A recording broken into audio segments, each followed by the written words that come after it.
আজি মই ক'ম সেই শক্তিটোৰ কথা যিটো এজন ভাঙি পৰা মানুহক পুনৰ গঢ়ি উঠিবলৈ সাহস পাব।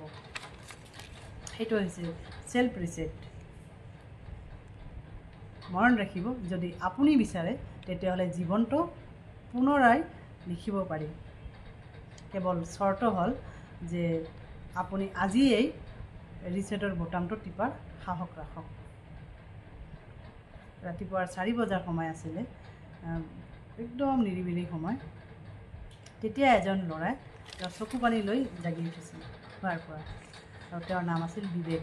সেই সময়ত তেওঁৰ দেউতাৰ চাকৰিটো গুচি গৈছিল, আৰু তেওঁৰ মানে পৰিয়ালত খোৱা লোৱাৰ অসুবিধাৰ সৃষ্টি হৈছিল, আৰু তেতিয়া তেওঁ বৰ্ডৰ এক্সামৰ তৈয়াৰ কৰি আছিল।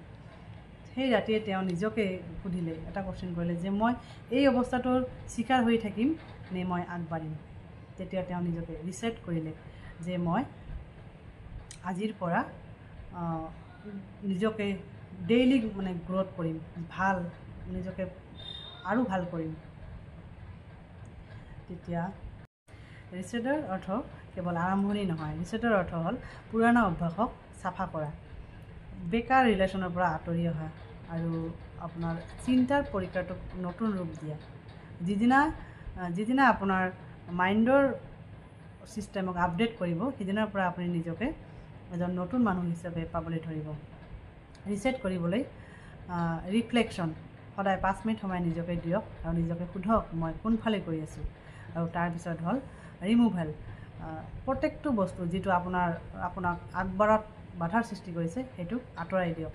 সেইটো লাগিলে কোনোবা মানুহ হ'ব পাৰে, বা আপোনাৰ ভিতৰৰ ভয় হ'ব পাৰে, বা আপোনাৰ পুৰণা অভ্যাসো হ'ব পাৰে। তাৰপিছত হ'ল ৰিনুৱেল, আপুনি সদায় যিকোনো এটা নতুন শিকক। সেইটো কোনো এক্সপিৰিয়েঞ্চো হ'ব পাৰে, ভাল এক্সপিৰিয়েঞ্চো হ'ব পাৰে, বা কোনো ভাল ভিডিঅ' এটা হ'ব পাৰে, বা কোনো পডকাষ্টো হ'ব পাৰে। মনত ৰাখিব, ৰিছেট কৰিবলৈ কোনো পাৰফেক্ট মুভমেণ্টৰ দৰকাৰ নাই, কেৱল দৰকাৰ আছে এটা ষ্ট্ৰং ডিচিশ্যন লোৱাৰ। যিয়ে ৰিছেট কৰে তেওঁ লিজেণ্ড বনে। APJ আব্দুল কালাম, তেওঁৰ আৰম্ভণি হৈছিল মাছ বিক্ৰেতাৰ পৰা, কিন্তু তেওঁ জীৱনৰ প্ৰত্যেক মুহূৰ্ততে নিজকে ৰিছেট কৰিছিল, আৰু তাৰপিছত তেওঁ চবতকৈ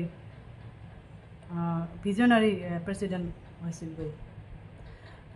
আপুনিও কৰিব পাৰে, কাৰণ আপোনাৰ ভিতৰত নিজকে চেঞ্জ কৰাৰ হিম্মত আছে, আৰু এনে ক্ষেত্ৰত দুনিয়াও একো ৰখাব নোৱাৰে আপোনাক। ৰিছেট চেলেঞ্জটো আজিৰ পৰাই আৰম্ভ কৰক। আজিয়েই লিখক যে মই আজিৰ পৰা কি এৰিম আৰু কি আৰম্ভ কৰিম।